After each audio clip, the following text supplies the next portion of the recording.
Good evening.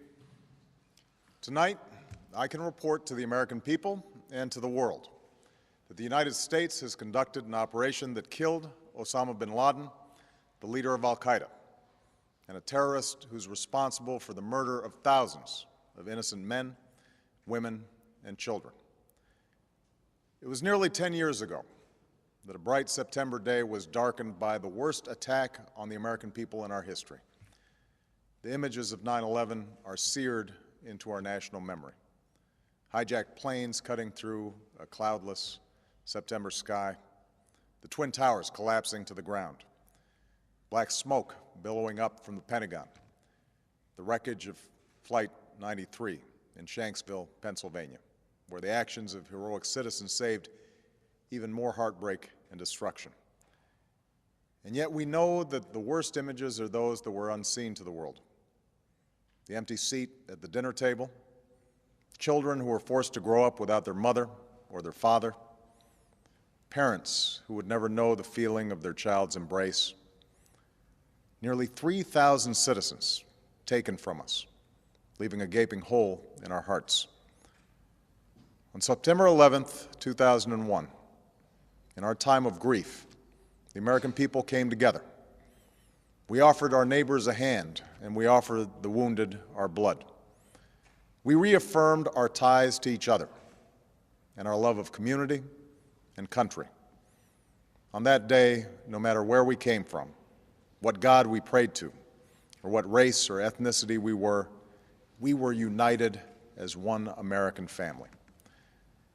We were also united in our resolve to protect our nation and to bring those who committed this vicious attack to justice.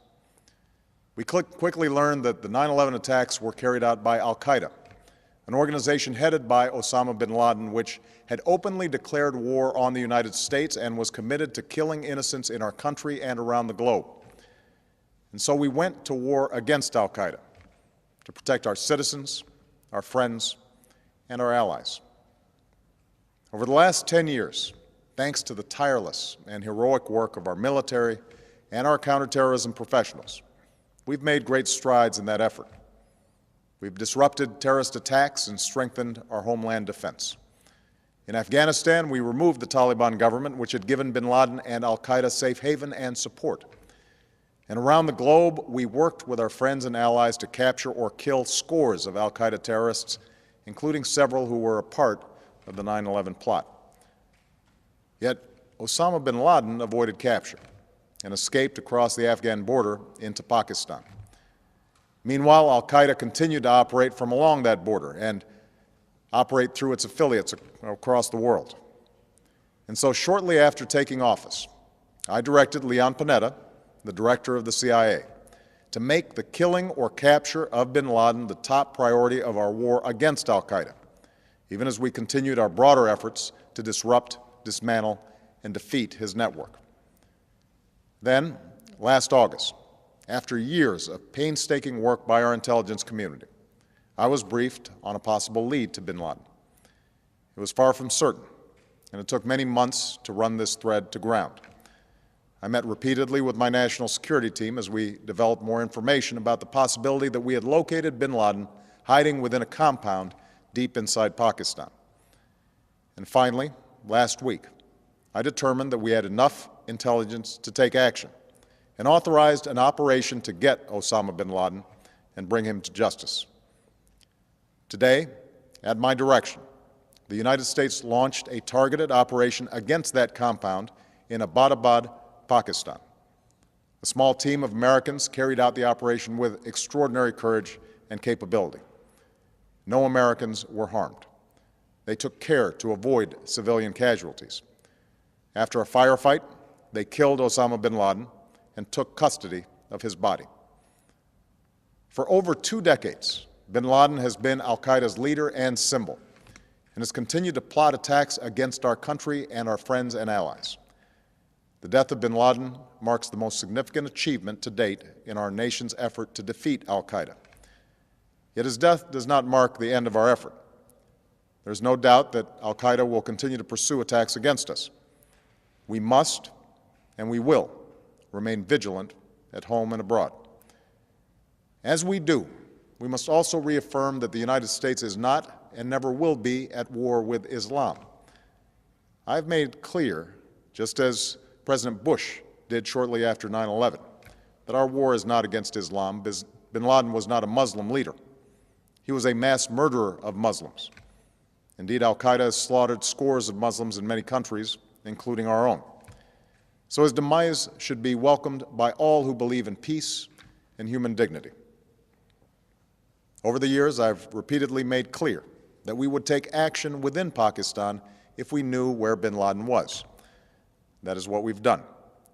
But it's important to note that our counterterrorism cooperation with Pakistan helped lead us to bin Laden and the compound where he was hiding. Indeed, bin Laden had declared war against Pakistan as well and ordered attacks against the Pakistani people. Tonight, I called President Zardari, and my team has also spoken with their Pakistani counterparts. They agree that this is a good and historic day for both of our nations. And going forward, it is essential that Pakistan continue to join us in the fight against al-Qaeda and its affiliates. The American people did not choose this fight. It came to our shores and started with the senseless slaughter of our citizens. After nearly 10 years of service, struggle, and sacrifice, we know well the costs of war. These efforts weigh on me every time I, as Commander-in-Chief, have to sign a letter to a family that has lost a loved one, or look into the eyes of a service member who's been gravely wounded. So Americans understand the costs of war. Yet, as a country, we will never tolerate our security being threatened, nor stand idly by when our people have been killed. We will be relentless in defense of our citizens and our friends and allies. We will be true to the values that make us who we are. And on nights like this one, we can say to those families who have lost loved ones to al-Qaeda's terror, justice has been done. Tonight, we give thanks to the countless intelligence and counterterrorism professionals who've worked tirelessly to achieve this outcome.